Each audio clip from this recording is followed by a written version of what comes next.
महापुरुषों ने केवल राम नाम जपा, तो क्या वो युगल नाम नहीं है? ठाकुर जी अभी भी नंदालय से आंख मलते हुए, जम्हाई लेते हुए, चुटकी बजाते हुए, ऐसे ऐसे करते हुए आएंगे और कहेंगे, कोई पूछे कि एक दिन में कितना नाम जप करना चाहिए? हमारे ऊपर भगवान की अकारण कृपा करुणा है, इसकी अनुभूति कैसे हो? एक बड़ी मीठी बात है। भगवान की सबसे बड़ी करुणा, सबसे बड़ी कृपा, दया यही है कि भगवान हम जीवों के दो भयंकर पापों को क्षमा करके हमें शरण में ले रहे हैं। श्री बीणुवनुत कुंज वाले महाराज जी सवेरे सवेरे, ये उधर की निमाण क्षेत्र की बात है, टहलने जा रहे थे। कुछ स्त्रियों को कुआं पर पानी भरते हुए देखा। पानी भरते देख के ही चित्त पर तो श्री कृष्ण चढ़े हैं, तो ये भूल गए कि हम निमाड़ खंड में नर्मदा क्षेत्र में हैं, बड़वानी के क्षेत्र में हैं। उनको लगा कि हम तो ब्रज में हैं, ब्रज का गांव है, गोपी जल भर रही हैं और श्याम सुंदर अभी किसी न किसी बहाने छेड़खानी करने आएंगे। उसी भाव में उनकी समाधि लग गई। सवेरे का समय था, एक किसान आदमी के यहाँ गए, खटिया बिछा दी, खटिया पर ही कंबल बिछा दिया। महाराज बड़े सरल थे, सहज ही खटिया पर बैठ गए। अब महाराज को थोड़ा कुछ दूध पिलाने के लिए उसने धार काढ़ी। बस उसके घर की बहू गैया दोहने बैठी, इतने में महाराज भावाविष्ट हो गए। भूल गए कि हम किसी के गांव में, किसी के घर में हैं। लगा कि गोपी गैया दोह रही है और ठाकुर जी अभी भी नंदालय से आंख मलते हुए, जम्हाई लेते हुए, चुटकी बजाते हुए, ऐसे ऐसे करते हुए आएंगे और कहेंगे, अरे भाभी सवेरे दूध को दोहिनी में दोह देगी, वो बड़ी जोरन की भूख लग रही है, 2-4 सेंट हमारे मोहड़े में निकास दे। आप भाव विह्वल हो गए।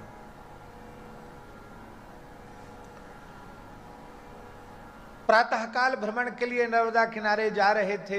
एक जगह पानी भरा हुआ था, भावाविष्ट हो गए, जल में गिर गए लुढ़क करके, शरीर निकाला गया। लेकिन आश्चर्य, कहाँ नर्मदा क्षेत्र की घटना, और संपूर्ण शरीर ब्रजरस से, यमुना जी के पुलिन की रस से लथपथ हो गया।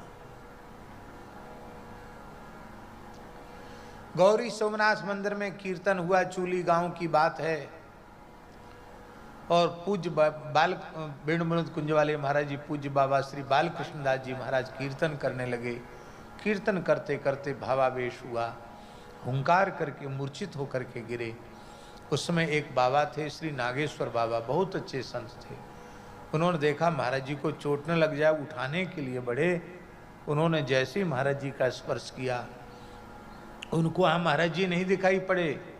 केसर के समान जिसके शरीर का वर्ण है, ऐसी अपूर्व सुंदरी एक गोपी, जो नक्सिक श्रृंगार जिसका है, चरण महावर से लेके मस्तक तक एक गोपी दिखाई पड़ी। वो स्त्रियों का स्पर्श नहीं करते थे। उन्होंने जैसे छुआ तो एकदम कांप गए, अरे ये कौन? पर थोड़ी देर में देखते तो महाराज जी हैं। इसका मतलब महाराज जी उसमें गोपी भाव के कारण उनका शरीर भी गोपी देह के रूप में इस संत को झलक मिल गई। ये आप क्यों बोल रहे हैं? आप सोचेंगे कि आप क्यों बोल रहे हैं। चित्त पर श्री कृष्ण न चढ़े हों तो ब्रज में जन्म लेने के बाद और जीवन भर ब्रज में रहने के बाद भी ये अनुभूति नहीं होगी। और चित्त पर श्री कृष्ण चढ़े हों तो ब्रज में तो होगी, ब्रज के बाहर कहीं किसी कोने में आप भटक रहे हों, पर चित्त पर श्री कृष्ण चढ़े हों तो संसार दिखाई नहीं पड़ेगा। संसार है ही नहीं, संसार नहीं है। हमारी बात सच्ची है, आप मान लो, संसार नहीं है। हृदय में संसार है, इसीलिए बाहर संसार दिख रहा है। हृदय में वृंदावन बस जाए, हृदय में श्यामा श्याम बस जाए, तो बाहर भी ये देखो श्याम, ये देखो यही तो है मेरे जीवन प्राण। ये देखो श्याम, ये देखो श्याम, यही तो है मेरे जीवन। कोई पूछे कि एक दिन में कितना नाम जप करना चाहिए, तो वैसे तो नाम की कोई संख्या नहीं, जितना अधिक से अधिक जपो उतना अच्छा है। लेकिन हमने संतों से सुना है कि मनुष्य 24 घंटे में 21,600 श्वास लेता है। कितनी श्वास लेता है? 21,600 श्वास लेता है 24 घंटे में। और संतों ने कहा, श्वास श्वास प्रति नाम रटु, वृथा श्वास मत खोए, ना जाने या श्वास को आवन होय न होय।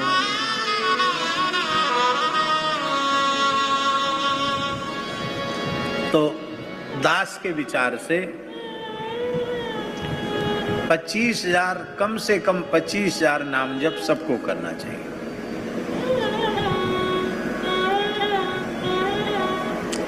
और कठिन नहीं है, आप करना शुरू कर दो। अभी ऐसे सदगृहस्थ हमारी नजर में हैं, हमारे ध्यान में हैं, जो घर में रहकर खेती किसानी काम धंधा करते हुए भी 50,000 नाम जप कर लेते हैं, लाख नाम जप कर लेते हैं। नाम नहीं लेंगे, एक मर्यादा की बात है। एक परिवार, ऐसा विचित्र परिवार, जिस परिवार का प्रत्येक सदस्य 1 लाख नाम रोज ले लेता है। आज भी है वह परिवार। मैं नाम नहीं बता रहा हूं जान करके भी। किसान आदमी है,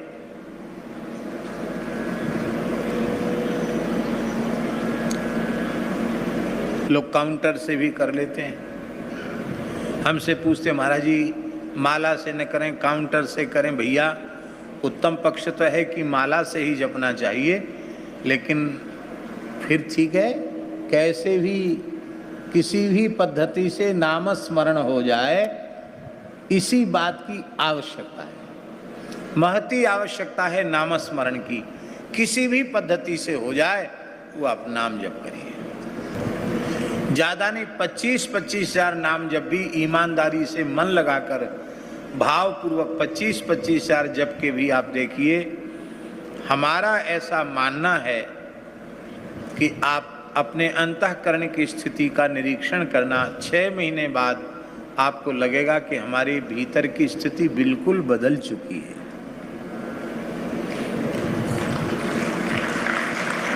केवल 6 महीने साधन कर लो आप, और लंबे समय तक साधन चल गया तो वो 25 नहीं रहेगा, धीरे धीरे और आगे बढ़ेगा और अहर्निश नाम चलने लग जाएगा। अहर्निश नाम चलने लग गया तो आप फिर मरने के बाद मुक्त होने की जरूरत नहीं, आप जीते जी मुक्त हैं, आप जीवन मुक्त हैं। कराल कलिकाल है, कली दावानले नाद्य साधनम भस्मतांगतम। कलयुग के प्रचंड दावानल में सारे साधन जलकर खाक हो चुके हैं। सब चीज मिलावटी हो गई। कहां तक कहें महाराज जी, जहर भी मिलावटी हो गया। शुद्ध जहर मिलना मुश्किल है। घी में मिलावट, तेल में मिलावट, खाद्य सामग्री में मिलावट, बीजों में मिलावट हो गई। संकर बीज तैयारी, मिलावटी बीज है ना, संकर बीज। पौधों में मिलावट, वृक्षों में मिलावट, सब में संकरता आ गई। संकर प्रजाति का एक पशु गाय के रूप में माना जाने लग गया, जर्सी जिसको कहते हैं। सब चीज में मिलावट हो गई, आदमी में मिलावट हो गई। मिलावट करने वाला आदमी है, मिलावट करने वाले में मिलावट हो गई।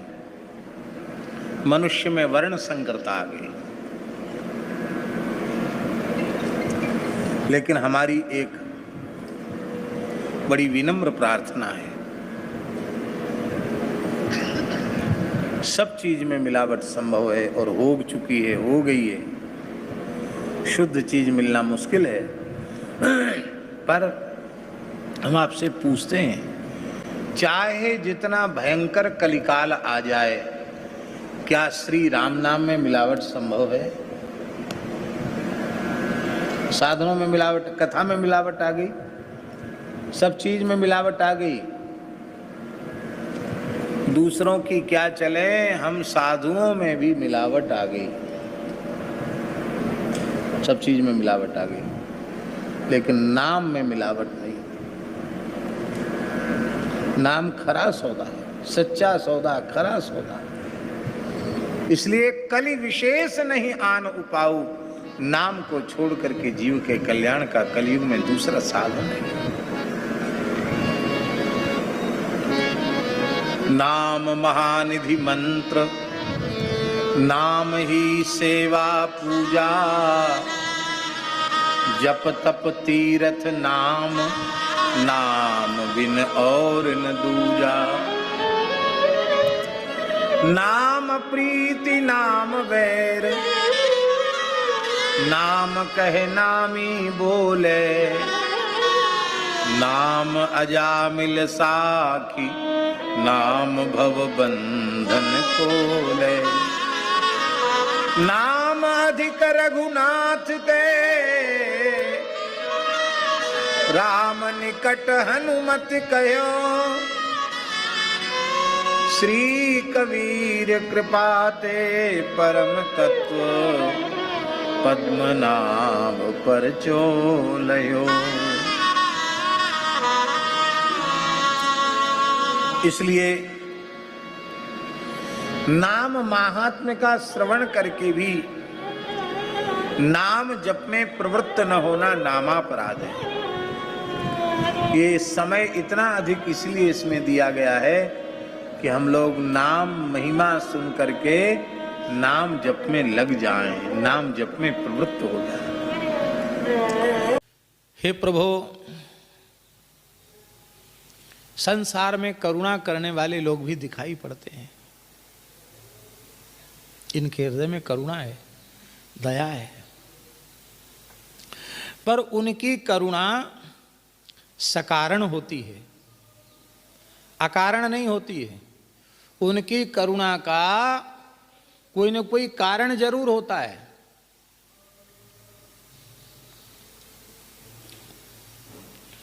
आपका कोई खास नाते रिश्तेदार है, और उसके ऊपर कोई भारी विपत्ति आ गई, संकट आ गया, अब बहुत दुखी है, विकल है, और आपका आत्मीय है, तो आपको उसके प्रति करुणा जगेगी कि नहीं जगेगी? बोलिए। चाहे रिश्तेदार के हिसाब से जगे, चाहे टोला मोहल्ले के हिसाब से जगे, जाति बिरादरी के नाम पर जगे, अथवा पहले उसी व्यक्ति के द्वारा उस व्यक्ति का कोई विशेष हित हुआ था, तो उस उपकार का बदला वो चुकाना चाहता है, अथवा इस भाव से, अथवा उस व्यक्ति से भविष्य में होने वाले स्वार्थ का चिंतन लगा हुआ है कि ये व्यक्ति इस समय तो संकट में है, लेकिन है बहुत अच्छा आदमी, आगे यदि इस परिस्थिति में हमने इसकी सहायता कर दी तो आगे चलकर यह हमारे लिए बड़ा उपयोगी सिद्ध होगा। तो भविष्य का कोई अपने स्वार्थ का, अपने हित का विचार करके भी, लाभ का विचार करके भी लोगों के मन में दया, करुणा, कृपा का भाव जग जाता है। ये कृपा, करुणा, दया है तो अच्छी,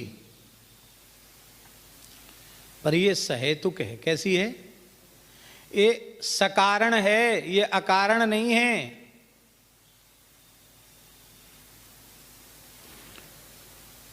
और सकारण जो होती है करुणा, कारण की निवृत्ति हो गई तो कार्य की निवृत्ति हो जाएगी। कारणाभावे कार्याभावा, कारण नहीं रहेगा तो कार्य भी नहीं रहेगा। पर भगवान की करुणा में कभी अंतर नहीं आता। उसका कारण है कि इनकी करुणा अकारण है, अहेतु की कृपा है, अहेतु की करुणा है। हम भगवान का क्या भला उपकार कर सकते हैं? हम में सामर्थ्य ही कितनी है जो हमारे किसी एहसान से भगवान दबे हुए हों और हम उससे छूटने के लिए हमारे ऊपर कृपा करना चाहते हों। पहले भी ऐसा कभी नहीं हुआ। उनका कोई काम अटका नहीं है जो हमारे बिना अटक गया हो। तो इस समय कृपा कर रहे हैं, उसमें भी कोई कारण नहीं है। आगे भी हम क्या उनके लिए उपयोगी सिद्ध होंगे? हम क्या कर सकते हैं उनका?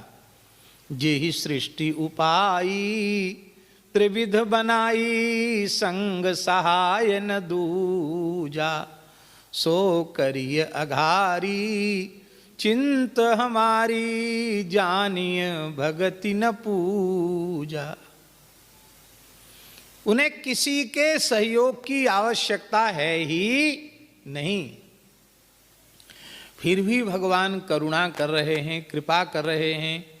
तो ये कौन सी कृपा कही जाएगी? अकारण कृपा, अहेतु की कृपा। इसलिए इस कृपा में कभी अंतर पड़ता नहीं है। आपकी करुणा, आपकी कृपा अकारण कृपा हो गई, इसकी अनुभूति कैसे हो? सामान्य कृपा सभी देहधारियों को प्राप्त है, चाहे धर्मात्मा हो, पुण्यात्मा हो, पापात्मा हो, दुष्टात्मा हो, कैसे ही हो, सबको, विद्वान मूर्ख अमीर गरीब, सबको धरती है, सबको सूर्य चंद्र का प्रकाश है, सबको हवा है, सबको पानी है, सबको अन्न है। भगवान ने किसी की सुविधा छीनी नहीं है। पर हमारे ऊपर भगवान की अकारण कृपा करुणा है, इसकी अनुभूति कैसे हो? यदि जीवन में कोई विशुद्ध अंतःकरण के प्रेमी अनुरागी संत मिल जाएं और उनका पवित्र दिव्य सत्संग मिल जाए, तो ये समझ लेना कि भगवान की अहेतु की कृपा करुणा हमारे ऊपर हो चुकी है। ऐसी करुणा न होती तो हमें सत्संग मिलता ही क्यों? भगवान ने हमारे कल्याण का संकल्प कर लिया है। अब आवश्यकता है भगवान के संकल्प के समादर की। ध्यान में आई बात? भगवान की कृपा में तो कसर नहीं है। कहाँ संसार में नरक में पड़े थे, भगवान ने कहाँ लाकर रख दिया। भगवान की कृपा में तो अंतर नहीं है, पर अपनी कृपा भी चाहिए, आत्म कृपा चाहिए। इसी को गीता में भगवान कहते हैं, आत्मैव ह्यात्मनो बंधु आत्मैव रिपुरात्मनः। यदि हम अपने आप को भगवान की ओर ले जा रहे हैं तो हम अपने आप के मित्र हैं, अपने पर कृपा कर रहे हैं। और यदि अपने आप को बुरी प्रवृत्तियों की ओर ले जा रहे हैं तो हम अपने आप के शत्रु हैं, हम अपना ही अनिष्ट कर रहे हैं। तो जब द्रवें दीन दयालु राघव साधु संगति पाइये, जेहि दरस परस समागमादिक पाप राशि नसाइये। हे भगवान,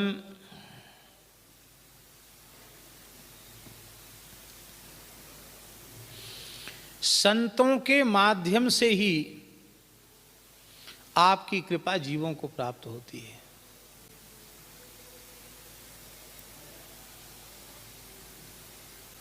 एक बड़ी मीठी बात है।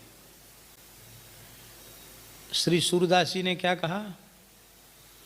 जाकी कृपा पंगु गिरि लंघे, अंधरे को सब कछु दरसाई, चरण कमल बंदो हरिराई। गूंगो, हाँ, बहिरो सुने, गूंग पुनि बोले, रंक चले सिर छत्र धराई। ये बात तो बिल्कुल सही है। पंगुम लंघे ते गिरिम, हैं, उनकी कृपा से पंगु भी पर्वत को लांघने में समर्थ हो जाता है। ये बात तो बिल्कुल सही है, पर दास के मन में एक बात आती है, कृपा से पंगु तो गिरी लंघता है, पर सच्ची बात है कि भगवान की कृपा पंगु ही है। भगवान की कृपा कैसी है? पंगु है। अन्यथा भाव मत ले लेना, हाँ, कि पंगु का मतलब हम कृपा को कमजोर बता रहे हैं, ऐसा नहीं समझना। मान लो हमारे पैरों में ऐसी सामर्थ्य न हो कि हम चल के यमुना जी जा सकें, श्री बिहारी जी, राधा वल्लभ जी जा सकें, तब हम क्या करेंगे? किसी व्यक्ति का या किसी वाहन का, किसी ऐसे उपकरण का आश्रय लेंगे कि जिसके माध्यम से हम वहां तक सरलता से पहुंच सकें। ठीक है? तो इस अंश में हम बोल रहे हैं कि ठाकुर जी की कृपा प्रवृत्त होती है किसी संत की सवारी करके। बोलो भक्तवत्सल भगवान की। संत सदगुरु पर कृपा सवार होकर के जाती है और उस जीव पर को निहाल करती है। संतों के बिना आज तक किसी भी जीव को भगवान की कृपा का अनुभव प्राप्त नहीं हुआ, नहीं हुआ, नहीं हुआ।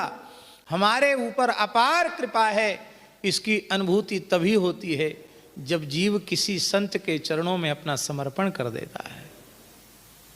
तब पल पल पर, क्षण क्षण पर भगवान की कृपा का अनुभव होने लग जाता है। संसार में दो पाप सबसे भयंकर हैं। इन दो पापों का प्रायश्चित अत्यंत कठिन है। इसलिए इन दो पापों से हर मनुष्य को बचने का प्रयास करना चाहिए। एक तो कृतघ्नता, ये बहुत भारी पाप है। पुराणों में लिखा है, भगवान व्यास की वाणी है, कृतघ्नता महत् पापम निष्कृतिर्नास्य विद्यते। कृतघ्नता इतना बड़ा पाप है कि इसका कोई प्रायश्चित ही नहीं है। कृतघ्नता कहते किसको हैं? जानते हैं कृतघ्नता माने? किसी ने हमारे प्रति दया, कृपा, करुणा करके हमारे दुख को दूर कर दिया, हमें संकट से उबार लिया, हमारा किसी भी प्रकार का हित किया, तो उसके प्रति हमें जीवन पर्यंत हृदय से कृतज्ञ रहना चाहिए। पर जिसने हमारे ऊपर कृपा करुणा की, दया की, हमारे प्रति सौहार्द दिखाया, हमारे दुख को, कष्ट को दूर किया, उसके उस उपकार को हमने बिल्कुल भुला दिया और उसी का तिरस्कार हम करने लगे, इसका नाम है कृतघ्नता। ब्रह्म हत्या, सुरापान, गुरुतल्प गमन, स्वर्णस्ते, ये 5 महापाप कहे गए। सुरापान, मद्यपान करना, गुरुतल्प गमन। गुरुतल्प गमन का अर्थ होता है, कुछ माताएं ऐसी होती हैं जो गुरु कोटि की होती हैं, पूज्य कोटि की होती हैं। उन माताओं के प्रति पवित्र बुद्धि न रख करके भोग्या की बुद्धि करके उनको दूषित करना, ये है गुरुतल्प गमन। स्वर्णस्ते, सोने की धन की चोरी।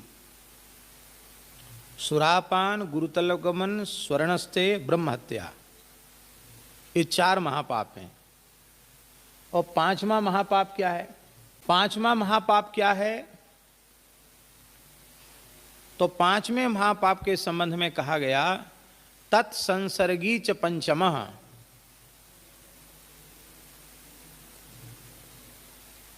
देखो बहुत ऊंची बात है। शराब नहीं पीता पर शराबी से प्रेम रखता है, संसर्ग संपर्क रखता है, उसको वही पाप लगेगा। गुरु तल्प गमन नहीं करता, सदाचारी है, पर गुरु तल्प गमन करने वाले व्यभिचारी व्यक्ति का संपर्क रखता है, वही पाप उसको लगेगा।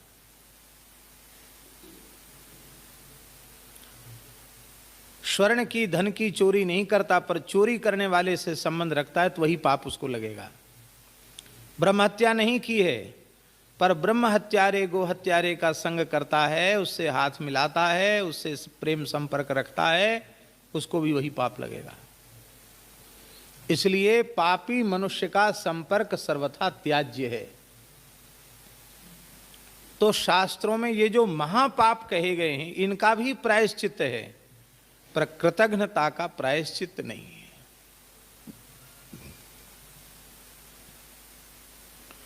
दूसरा है विश्वासघात। ये भी बड़ा भारी पाप है। हमारे ऊपर किसी ने भरोसा किया, हमारे ऊपर किसी ने भरोसा किया, विश्वास किया, और उस व्यक्ति ने, जिसने हमारे ऊपर भरोसा किया, उस व्यक्ति ने निश्चिंत हो करके अपना सर्वस्व उस व्यक्ति को सौंप दिया। मान लो वो उसकी गोद में ही सिर रखकर सो गया, क्योंकि विश्वास था, भरोसा था उस पर, और जिसके गोद में सिर रखकर सोया उसी ने उसका सिर काट डाला। सिर काटने का अर्थ क्या है? सिर काटना नहीं है, उसके विश्वास को तोड़ देना, उस सिर काटने के जैसा ही है। भगवान की सबसे बड़ी करुणा, सबसे बड़ी कृपा, दया यही है कि भगवान हम जीवों के दो भयंकर पापों को क्षमा करके हमें शरण में ले रहे हैं। हमने गर्भ में भगवान से जो प्रतिज्ञा की थी, अब जन जाए भजो चक्रपाणी, जो प्रतिज्ञा हमने गर्भ में आकर भगवान से की थी, और भगवान ने हमारे ऊपर भरोसा किया, विश्वास किया भगवान ने हमारे ऊपर, हमारी सौगंध शपथ को माना, हमारे ऊपर भरोसा किया, और फिर कृपा करके उन्होंने अवसर दिया अपने कल्याण का हमें जन्म देकर। लेकिन हमने भगवान के भरोसे को ही ध्वस्त कर दिया। हमने गर्भ में प्रतिज्ञा की थी, यद्योन्याम प्रमुच्येहम तत्प्रपद्ये महेश्वरम, यदि इस गर्भ की योनि से मैं छूट गया तो निश्चित ही महेश्वर भगवान श्री हरि, उनकी शरण ग्रहण करूंगा। भगवान ने विश्वास पूर्वक हमें क्या नहीं दिया, हमारी प्रार्थना पर, हमारी पुकार पर उन्होंने विश्वास किया, और विश्वास करके क्या नहीं दिया। महाराज जी, ये जो मानव शरीर है ना, ये अनंत आध्यात्मिक शक्तियों का खजाना है। इसकी कीमत हम लोगों को मालूम ही नहीं है, कोई कीमत इसकी नहीं है। और अधिक क्या कहें, इस छोटे से पिंड शरीर में समग्र ब्रह्मांड को स्थापित कर दिया। अनंत अचिंत्य आध्यात्मिक शक्तियां इस देह के माध्यम से भगवान ने हमें प्रदान की। हमें कितने सहयोगी प्रदान किए। इन इंद्रियों के रूप में केवल यह इंद्रिय गोलक नहीं है, तत्त इंद्रिय गोलकों पर तत्त इंद्रियाधिष्ठात्र देवता विद्यमान है। उन देवताओं को हमारे सहायता के लिए नियुक्त कर दिया। इंद्र को कहा कि इनकी हाथों में शक्ति दो, ये काम कर सके। मन को कहा, चंद्रमा को कहा इसके मन को मजबूत रखो, ब्रह्मा जी को कहा इसकी बुद्धि को ठीक रखो, सूर्य को कहा इसकी आंख ठीक रखो, इत्यादि प्रकार से ज्ञानेन्द्रिय कर्मेंद्रिय के ऊपर विद्यमान जो अधिष्ठात्र देवता हैं, कोई चपरासी अपरासी नियुक्त नहीं किया, अपने ही जैसे सामर्थ्यवान देवताओं को प्रत्येक मनुष्य की इंद्रिय पर स्थापित किया। हम कहां भगवान की कृपा का बदला चुका सकते हैं? इतना ही नहीं किया, वेदादि शास्त्र हमें प्रदान किए, वेदादि शास्त्रों के अत्यंत द्रूह तात्पर्य को समझने के लिए व्यास नारायण के रूप में प्रकट होकर के उसी दुर्गम वैदिक सिद्धांत को सरल शब्दों में समझाने के लिए इतिहास और पुराण का ज्ञान प्रदान किया है।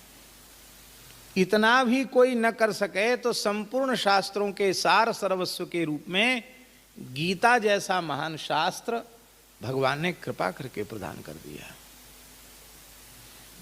गीता सुगीता कर्तव्या किमन्यैः शास्त्र विस्तरैः या स्वयं पद्मनाभस्य मुख पद्माद् विनिसृता। और अधिक हम क्या कहें? भगवान ने सोचा ये बेचारा कहाँ जाएगा, तो इतनी कृपा की कि देवताओं को ही केवल नहीं बिठाया,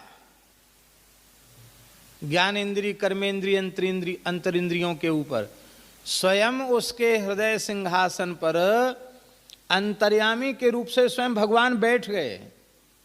भगवान बोले ठीक है हम यहीं रह जाते हैं, तुम परेशान मत हो। कृपा सागर करुणा सागर ने इतना भरोसा किया हमारे ऊपर। हमने क्या किया? हमने उनके भरोसे को, उनके विश्वास को बरकरार रखा कि हमने उनके विश्वास को तोड़ा? क्या किया हमने? हमने भगवान के विश्वास को तोड़ दिया, ठुकराया। ये विश्वासघात है। प्रतिज्ञा पूर्वक झूठ बोले हम। एक बार दो बार बोलते तो कोई बात नहीं थी। इस मानव शरीर के पहले कितनी बार हमें मानव शरीर प्राप्त हो चुका है, इसकी स्मृति किसी को नहीं। हर बार प्रतिज्ञा की, हर बार कृपा की प्रभु ने, और हर बार हमने उनकी कृपा को ठुकराया। कैसे ठुकराया? नर तन पाय विषय मन देहि, पलटि सुधाते सठ विष लेहि। ऐसा विचित्र निकला कि नवदा भक्ति तो नहीं ही कर पाया। गुरुजी ने केवल राम राम करो ये सेवा सौंपी, तो काम यह नाम द्वय हूं कब हूं कहत हूं। वो भी मैं बार बार नहीं कह पाता,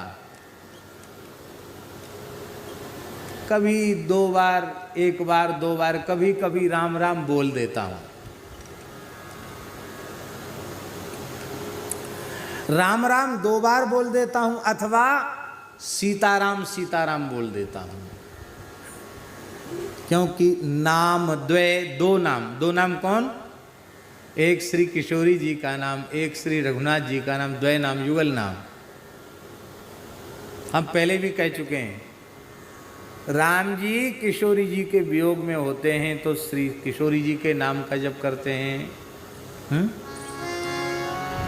वाल्मीकि महर्षि लिख रहे हैं, सीतेति मधुराम वाणीम व्याहरन प्रतिबुध्यते। सीते सीते कहकर राम जी उठते हैं।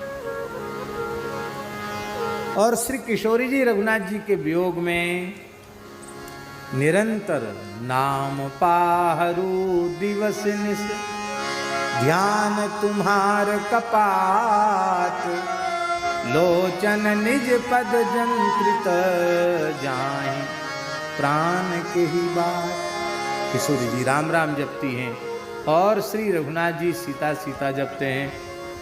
तो अकेले किशोरी जी का नाम जपना राम जी का अधिकार, अकेले राम जी का नाम जपना किशोरी जी का अधिकार। हम लोगों को तो सीताराम सीताराम सीताराम कहिए, जाहि विधि राखे राम ताहि विधि रहिए। आप लोग कहेंगे कई महापुरुषों ने केवल राम नाम जपा, तो क्या वो युगल नाम नहीं है? राम नाम में ही युगल नाम, क्योंकि अकारो जानकी प्रोक्ता, रामे जो आए है वो श्री किशोरी जी है, इसलिए राम नाम में भी किशोरी जी हैं। पर अलग से कुछ संतों का भाव होता है कि भाई किशोरी जी का नाम भी स्वतंत्र रूप से ही लिया जाए। यद्यपि सीता जी के नाम में राम जी और राम जी के नाम में सीता जी हैं, लेकिन फिर भी सीताराम सीताराम सीताराम।